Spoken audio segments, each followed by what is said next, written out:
Hi guys, welcome back to the channel. If you can't tell by our intro clip, we are finally tearing down our UCC deck plate. This is the filled factory Cummins 6.7 block, prepared by No Limit. They did the deck plate and the sleeves and their cross bolted girdle. I'll try to drop a link for that video if you want to see us build it. Once we built it, we had some issues with a rod bearing clearance. I guessed that, I was wrong. We got it fixed, went to UCC, did really well, I feel like, for just what we had invested and the stuff we had available. We came in second place, which was awesome, best I've ever done. And during or after our big dyno smack, we had some water pushing out of the hot pipe. I say water, it was actually quite a bit of water. With the block being filled, we did suspect it was probably a cylinder head. After looking at the evidence here, I don't see any sleeve cracking, which we did have on our last deck plate block. That was a problem. We got an absolutely insane crush on the fire ring, which I think is pretty awesome as well. Those 14 mil deck plate studs really did a number. This is our industrial injection race cylinder head. They did this for us. Very quick turnaround time when I needed it for UCC. We had the King Speed shelf on there. Just look at that port work, just absolutely beautiful. But what we ended up finding was a crack in the cylinder head. If you guys look right up in there, you can actually see it. Once I took the manifold off, I kind of already knew what was going on, but this head did crack really bad. Unfortunately, it's kind of the name of the game on this stuff. Let me kill the fan. The more meat you take out of the cylinder head to make it flow better, leaves less parent material, and you're much more susceptible to cracking your cylinder head. Obviously, this is a UCC style port job. This is not intended to be in your daily driven or even like your kind of hopped up hot street 1,200 horsepower truck.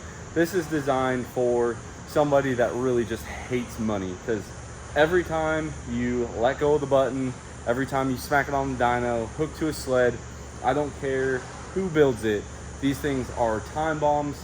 And if somebody tries to tell you differently, I am 100% confident in saying they are lying to you. Like, this is a game that everyone at this power level plays. Like, there's no shame in it. You know, it happens. Like, stuff tears up all the time. And it doesn't matter who built it. A lot of places, they have 2 of these, 3 of these to keep them going through a season. So again, I really don't care showing you guys this. I know that there's a lot of really cool, awesome stories about how stuff just miraculously lives, but I promise you, behind the scenes, stuff gets torn up. So anyway, we are down to a short block essentially. I just pulled our beans front cover off. Just taking a look at our cam. None of the welds broke. This is the first time I've gotten the crankshaft not to mar up on the fluid damper. So very, very happy about that. Oil pump looks to be okay. Everything looks normal. We have a little bit of, I don't want to say damage to the cylinder wall, because a quick home job and it'll clean it right up. But you guys can see here, we definitely have some power scuffing. And no, those are not cracks. The cracks usually start at the very top. That's just like a stain almost from the coolant. This is definitely the cylinder that got hit the hardest, if you guys can tell just by the way the piston looks. And just look at those beautiful diamonds. They're saying, put me in, coach. So you can see kind of that same staining over here. But yeah, clearly a little bit of ring butt probably happened there. We got some power scuffing. Again, nothing that's going to down this block for the future. It is what it is. I'm always excited to tear one of these apart before they explode. You just get a lot better data, good entry points. And as you guys saw in the video, you just kind of take things apart. These are our big dynamite injectors that have been modified probably 3 or 4 times over the years. This is the OG set, guys. You can tell this is back when I used to run wide bowl. They just scratch it out on there. I'm assuming if you're like a pain like full price retail customer, they might put new ones on, but for me, they always just try to save me money and keep me going, and I appreciate that. We also have our oil filter, which I will cut apart on camera, maybe not cut it on camera, but I will show y'all. Again, this if you're new here, welcome. This is a no holds barred kind of channel. All of our push rods look great, and then I was kind of interested to see like what the trunnions look like after all that RPM and stuff, and this is why I preach that 6.7 rocker arm trunnion. Look at that, factory rocker arms, factory rocker arm bolts, straight from Cummins, or you could say straight from China, take your pick. Our fluid dampener looks great. Our King Speed shelf survived. Our studs look great. I don't see any evidence on this gasket of it being blown. Copper is kind of cool because it actually shows up. Obviously this is the top side, but you'll see it like a huge witness mark go across there. All this is just the automotive sealant, that like sealant gets built up where the evacuation holes are for the cylinder head. And if you guys remember, this is right where I forgot to drill our head gasket for coolant. This hole is the one I missed. So it happens. You know, it is what it is. Live and learn. This method actually proved to be quite successful, and there you guys can see the block filler. I was feeling real good about myself on this, like, and then I had to deal with unloading a customer truck, and it's probably 70 degrees, but I feel like it's 100% humidity, so we're gonna call it a night here. All right, guys, we're gonna go ahead and cut this oil filter open as promised. I did let it drain for probably a day or two.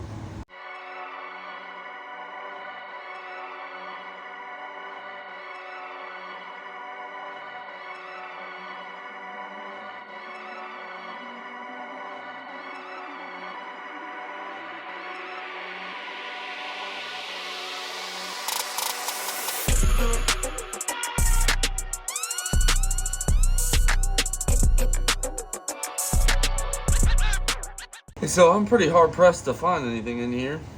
I mean, looks pretty good.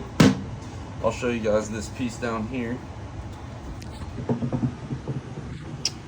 You guys can see, got a little bit right there, that one chunk. Maybe a little right there, but overall, I mean, not bad considering what this motor went through.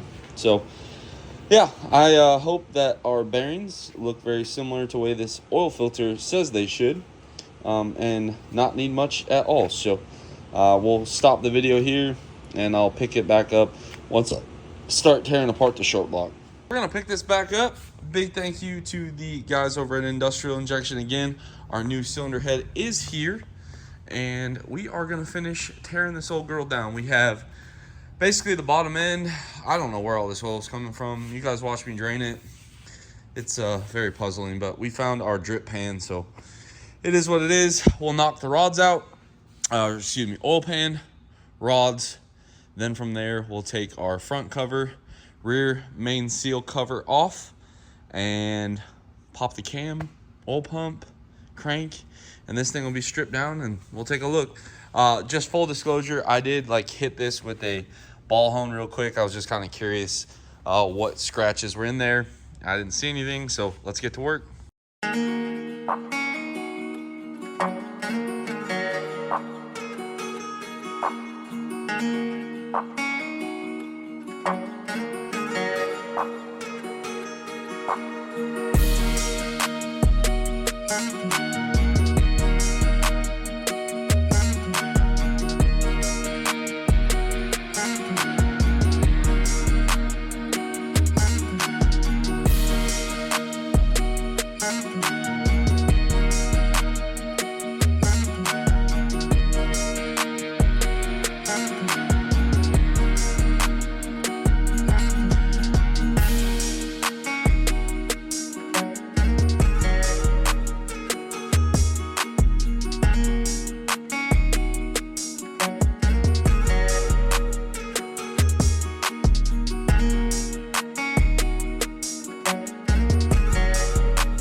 Okay guys, so that's gonna be a wrap. You watched me take it apart.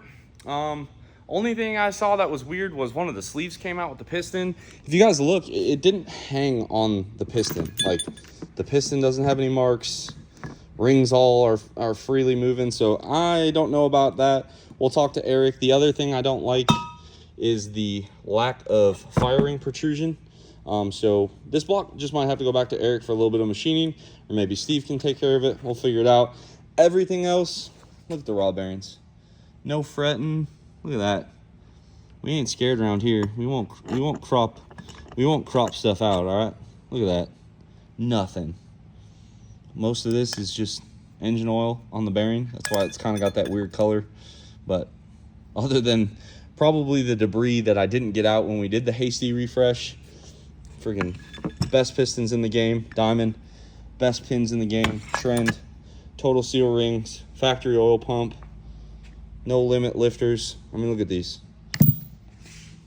Perfect. Ready to go back again. Camshaft, just absolutely gorgeous. Ready to go back. Trying to get you guys close-ups. I'd hate to be accused of withholding anything from you guys. There's that one sleeve that came out. Again, not sure. We'll talk to Eric. Some guys, you can just press them back in. Maybe it needs to be remachined. But I mean, just killer. Cylinders look good.